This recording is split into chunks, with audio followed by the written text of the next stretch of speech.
Hello बच्चों। यहां दिया है in the figure shown mass of both the spherical body and block is m। ठीक है। Moment of inertia of spherical body about the centre of mass is 2mr square. The spherical body rolls on the horizontal surface. Rolls बोला है मतलब बिना slipping के, हालांकि यहाँ पे लिख भी दिया कि there is no slipping at any surface in contact. The ratio of kinetic energy of the spherical body to the block is clear। तो यहाँ पे देखो हमें वेलोसिटीज में रिलेशन निकालना है। अच्छा, मान लिया हमने इसके सेंटर की वेलोसिटी कुछ भी v है।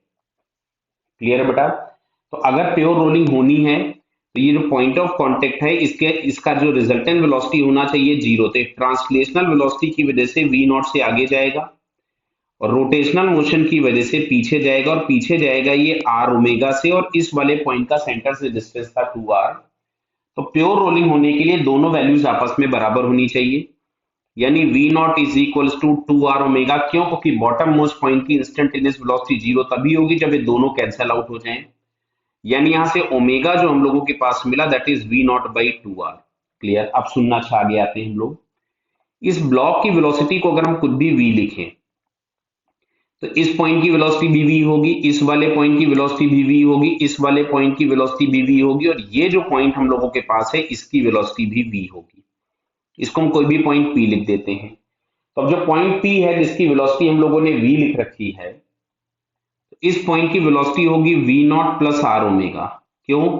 v नॉट होगा ड्यू टू ट्रांसलेशनल मोशन और r ओमेगा होगा ड्यू टू रोटेशनल मोशन। तो अब अगर हम इसकी वेलोसिटी लिखें तो हमारे पास ये मिलेगी v not plus R omega, और ओमेगा इज इक्वल टू था वी नॉट बाई 2r। तो फाइनली हमारे पास ये आ गया 3v0/2। तो वेलोसिटी ऑफ द p या वेलोसिटी ऑफ, इसको अगर हम कुछ भी लिख लेते हैं मास m, तो ये दोनों वेलोसिटीज आपके पास हो गए 3v0/2। क्वेश्चन में आपसे पूछा हुआ है the ratio of kinetic energy of spherical body. Clear है। तो पहले मैं स्फेरिकल बॉडी की काइनेटिक एनर्जी निकालता हूं। तो अगर मैं स्फेरिकल बॉडी की काइनेटिक एनर्जी निकालूंगा तो यहां से आपके पास मिलेगा half m v not square plus half I omega square. तो यहां से हम लोगों के पास आ गया half m v not square plus half I के नाम पे दिया है 2mr स्क्वायर। देखिए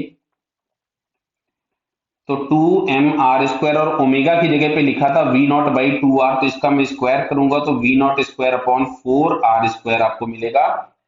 आर स्क्वायर से आर स्क्वायर कैंसिल कर दिया, इस 2 से 2 कैंसिल कर दिया, तो ये हम लोगों के पास मिल रहा है। इसमें से अगर मैं 4 एलसीएम ले लूं तो फाइनली आपके पास ये आ रहा है 3/4 एम वी नॉट स्क्वायर। ये हमारे पास आ गया kinetic energy of spherical body. अब काइनेटिक एनर्जी ऑफ एम निकालेंगे तो this one is half M V square, तो 1/2 एम वी इसका हमारे पास आ रहा था 3v0/2, तो 3v0/2 का हम होल स्क्वायर कर दें तो ये मिलेगा 9mv0 स्क्वायर/8। क्लियर है। 2 का स्क्वायर 4, 4 इंटू 2 कितना हो जाएगा 8। अब आपसे पूछा है the ratio of kinetic energy of spherical body to the block. मतलब यहां से आपसे बोल रहा है कि आप ये रेशियो फाइंड कीजिए स्फेरिकल बॉडी अपॉन मास जो m दिया था इसकी काइनेटिक एनर्जी का रेशियो।